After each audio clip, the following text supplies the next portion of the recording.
Parole de Dieu quotidienne. Dès l'époque où l'homme avait connu les sciences sociales, son esprit était occupé par la science et la connaissance.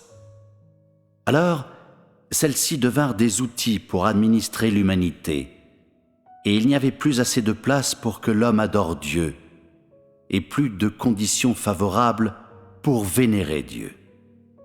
Sa place diminuait de plus en plus dans le cœur de l'homme. Un monde dans lequel Dieu n'a pas de place dans le cœur de l'homme est sombre, vide, sans espoir.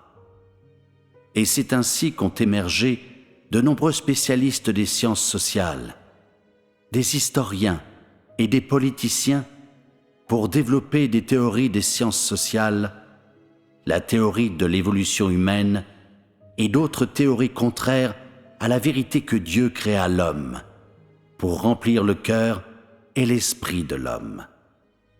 Et de cette façon, ceux qui croient qu'il a tout créé deviennent de moins en moins nombreux, et ceux qui croient en la théorie de l'évolution deviennent de plus en plus nombreux. De plus en plus de gens considèrent les enregistrements de l'œuvre de Dieu et ses paroles pendant l'ère de l'Ancien Testament comme des mythes et des légendes. Dans leur cœur, les gens deviennent indifférents à la dignité et à la grandeur de Dieu, à la doctrine selon laquelle il existe et domine sur toute chose. La survie de l'humanité et le destin des pays et des nations ne sont plus importants pour eux.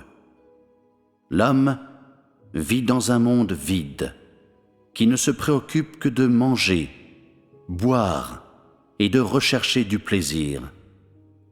Peu de gens prennent sur eux de rechercher l'endroit où Dieu réalise son œuvre aujourd'hui, ou de chercher comment il préside et organise la destination de l'homme.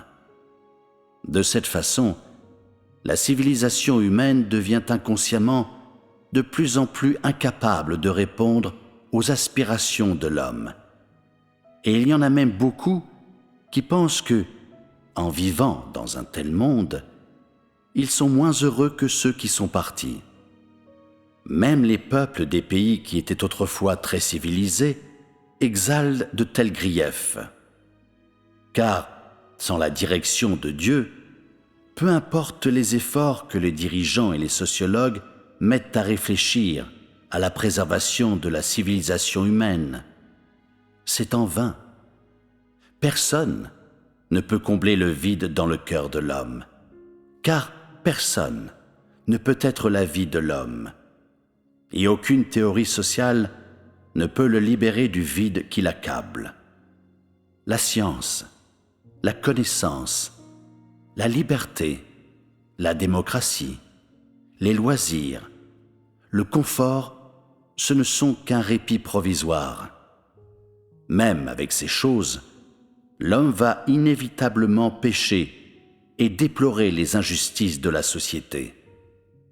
Ces choses ne peuvent pas apaiser l'envie et le désir d'exploration de l'homme, parce qu'il a été fait par Dieu, et les sacrifices inutiles et les explorations inutiles de l'homme ne peuvent que conduire à plus de détresse. L'homme existera dans un état constant de peur, ne saura pas comment faire face à l'avenir de l'humanité, ni comment affronter le chemin qui l'attend. L'homme viendra même à craindre la science et la connaissance, et craindra encore plus le sentiment de vide qui est en lui. Dans ce monde, que tu vives dans un pays libre ou un qui ne respecte pas les droits de l'homme, tu ne pourras pas totalement échapper au destin de l'humanité. Que tu sois le gouvernant ou l'administré, tu ne pourras pas totalement échapper au désir d'explorer le destin, les mystères et la destination de l'humanité. Tu ne pourras encore moins échapper au sens déconcertant du vide. De tels phénomènes, qui sont communs à toute l'humanité, sont appelés phénomènes sociaux par les sociologues. Mais aucun grand homme ne peut se lever pour résoudre de tels problèmes. L'homme, après tout, est un homme. La place et la vie de Dieu ne peuvent être remplacées par aucun homme. L'humanité ne demande pas seulement une société juste, dans laquelle tout le monde est bien nourri, et est égal et libre, mais le salut de Dieu et l'approvisionnement de la vie pour elle. Ce n'est que lorsque l'homme reçoit le salut de Dieu et l'approvisionnement de la vie qu'il lui accorde que les besoins, le désir d'explorer et le vide spirituel de l'homme peuvent être satisfaits. Si le peuple d'un pays ou d'une nation est incapable de recevoir le salut et la protection de Dieu, alors un tel pays ou nation suivra le chemin vers la ruine, vers les ténèbres, et sera anéanti par lui. Peut-être ton pays prospère-t-il actuellement, mais si tu permets à ton peuple de s'éloigner de Dieu, alors ton pays se trouvera de plus en plus privé de bénédictions de Dieu. La civilisation de ton pays sera de plus en plus piétinée, et bientôt le peuple se lèvera contre Dieu et maudira le ciel. Et ainsi, le destin d'un pays sera involontairement conduit à la ruine. Dieu élèvera des pays puissants pour faire face aux pays qui ont été maudits par lui, et peut même les rayer de la surface de la terre. L'élévation et la chute d'un pays ou d'une nation sont fondées sur le fait que ses dirigeants adorent Dieu ou pas, et qu'ils conduisent ou pas leur peuple plus près de Dieu et l'amènent à l'adorer.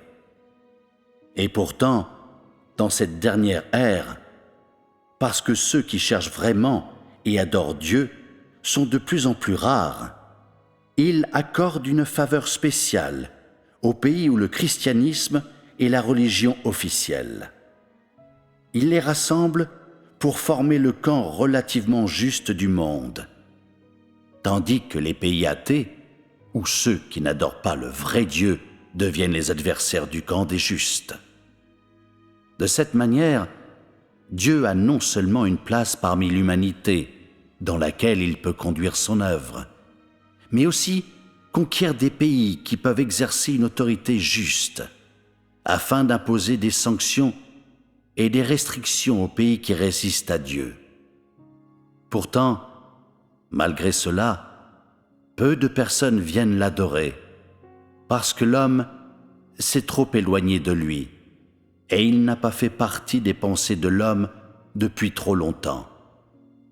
Il ne reste sur la terre que des pays qui pratiquent la justice et s'opposent à l'injustice. Mais cela est loin des vœux de Dieu, car aucun gouvernant des pays ne lui permettra de régner sur son peuple, et aucun parti politique ne rassemblera son peuple pour l'adorer. Il a perdu sa juste place dans le cœur de chaque pays, nation, parti au pouvoir, et même dans le cœur de chaque personne. Bien que les forces vertueuses existent dans ce monde, la domination dans laquelle Dieu n'a pas sa place dans le cœur de l'homme est précaire. Sans sa bénédiction, l'arène politique tombe dans le désarroi et devient vulnérable aux attaques. Pour l'humanité, être sans la bénédiction de Dieu, c'est comme ne pas avoir de lumière du soleil. Indépendamment de la manière dont les dirigeants contribuent assidûment auprès de leur peuple, indépendamment du nombre de conférences vertueuses que l'humanité organise, rien de tout cela ne changera les choses ou ne modifiera le destin de l'humanité. L'homme croit qu'un pays où les gens sont nourris et s'habillent, où ils vivent ensemble de manière pacifique, est un bon pays, et un pays avec un bon leadership. Mais Dieu ne le pense pas. Il croit qu'un pays où personne ne l'adore est un pays qu'il doit anéantir. La manière de penser de l'homme est très en contradiction avec celle de Dieu. Si le chef d'un État n'adore pas Dieu, alors le destin de ce pays sera tragique et le pays n'aura pas de destination. Dieu ne participe pas à la politique de l'homme, mais c'est lui qui contrôle le destin d'un pays ou d'une nation. Il contrôle ce monde et l'univers tout entier.